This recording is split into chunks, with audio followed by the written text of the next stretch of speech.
Hey, happy friends. Yo Palbo here, coming at you once again. The only man on YouTube with a face for radio and a voice for print. I am still basking in the afterglow of last night's game session. For those of you who don't know, who are not part of the Cognoscenti, I am part of a role-playing game group. We run a regular Friday night game, runs about 2.5, 3 hours per week per session, and we are playing a space GURPS game. It's in a weird futuristic setting, and I think it might be the best role playing game and best role playing game group that I've ever been a part of. We've got very experienced gamers, um, very experienced role players, but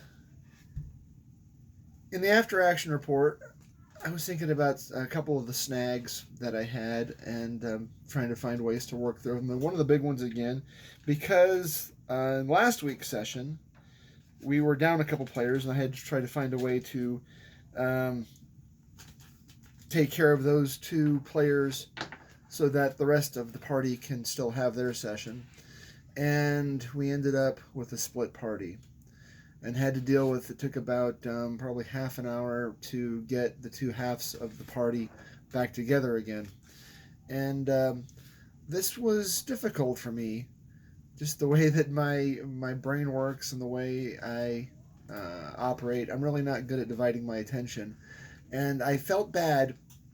I felt bad every single time because it was like, okay, half the party takes a turn, a segment, a portion of their time, and then the other half of the party does something, and it took a while to get them back together again. And I kind of um, expedited some things, some plot wise, to get the party together more quickly, and that worked out fine.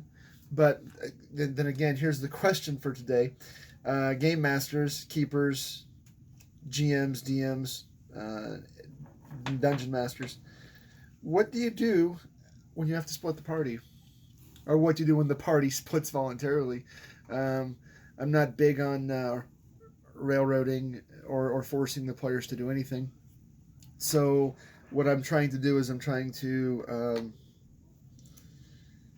let the players do what they want, and at the same time, I've got to find a way to make it to make the game continue to be fun and interesting, and move and maintain flow when half the party is here and half the party is there. And again, it did work out, but it did induce a bit of anxiety on my part uh, because I don't want half the party to feel left out or bored while the other half of the party does something. And so I guess I need to encourage the party to be together, and when I can't make the party be together, encourage the party to be together, make things smooth, especially when playing via Discord. And we do play via Discord. I don't use any electronic tools. I do allow the players to use an electronic dice roller if they want, but we're all grown ups at the table, and if they roll off screen, if they roll physical dice off screen, I believe them, because life's too short to cheat in an RPG. And if you're cheating in an RPG, you're really just cheating yourself, and it's just masturbation at that point, right? You're just screwing yourself. So, um, so yeah, kind of a short video to keep it going a little bit. Uh, Thinking about ways to keep the party going and ways to keep the party together and things to do when the party's separated. What I ended up doing was just trying to divide my attention and encourage interaction. Because this is a science fiction game, I think sometimes the players forget that the characters have technology, like radios, things like that they could use to communicate with one another, even when separated. Eventually, they did use their tech without being reminded or prompted, because I don't like to prompt the players if I can help it. Um, for the same reason, I don't like to railroad the players if I can help it. I kind of want this to be their game and their experience, and understand my role as the game master is more facilitator. Yeah, I create the world. I'm the great clockmaker. I make the clock, and then after it's wound and set, I let it run without too much interference from me, and that worked out fine. Again, if you have the means and opportunity to put together any role playing game group, I highly recommend it. I couldn't ask for a better group. There are a few people on YouTube that I know that I'd like to poach and get them into my group maybe, but I would not subtract any of the players that I have now from my group. Uh, I couldn't ask for a better group. I could ask for a bigger group, but of the players that I've got now, I am really super satisfied. I'm really happy with the game. We're playing a weird sci-fi game. It's got some vaguely Cthulhu elements that are kind of growing in it. I'd like to maintain those elements, the Cthulhu elements, into my next campaign. Right now, we're playing sci-fi.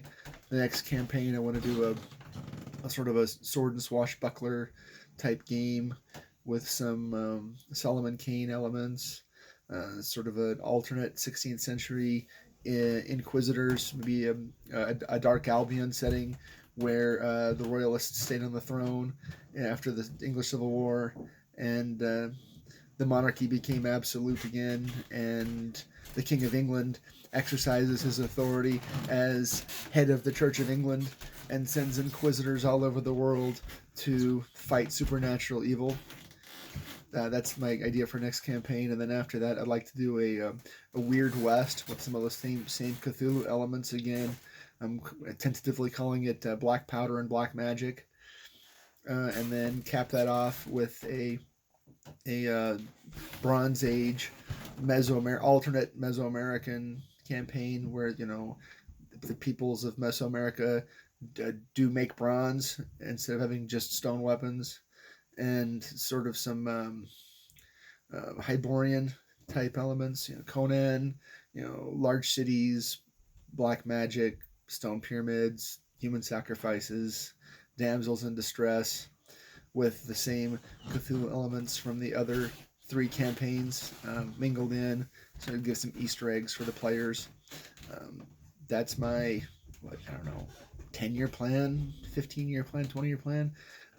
I wouldn't mind playing some more RPGs, but for running the game, those are the 4 campaigns that I'm working on, and want to try to tie them together. Notice that none of them are traditional fantasy. Again, I'm burnt out on that Tolkien style fantasy. It's just killing me. Crap on my table. Still capes, lots of capes. Working on this. This is one of the old metal Inquisitors. He's starting to get some contrast in there. I've got to push that contrast up some more. This is the P3 Sanguine. Let's see. This is the Sanguine base plus Sanguine highlight, and the dark folds is the Sanguine base mixed with the AK Interactive Carbon ink to darken it up and to thin it down. Still trying to get some more highlights across the top. The brightest highlights will eventually be Viejo Warlord Purple, sort of a nice brighter, almost pink purple to add some really bright highlights to the tops of those folds. So, in sum, to wrap up, what do you do in the party splits? How do you get them back together? And while you're getting them back together, how do you keep each half of the party occupied? It caused some small anxiety for me, but you just roll with it. You get things back together. You fake it till you make it. You improvise, you adapt, you overcome, and you make sure that your whole party has a good time. Because remember, the GNRPG stands for game, and if you're not having fun, why the heck are you playing? May as well be doing something else with your time if you're not having fun, right? All right. So until then, I bid you peace. I wish you fun on the tabletop. Uh, and I'll see you soon. All right.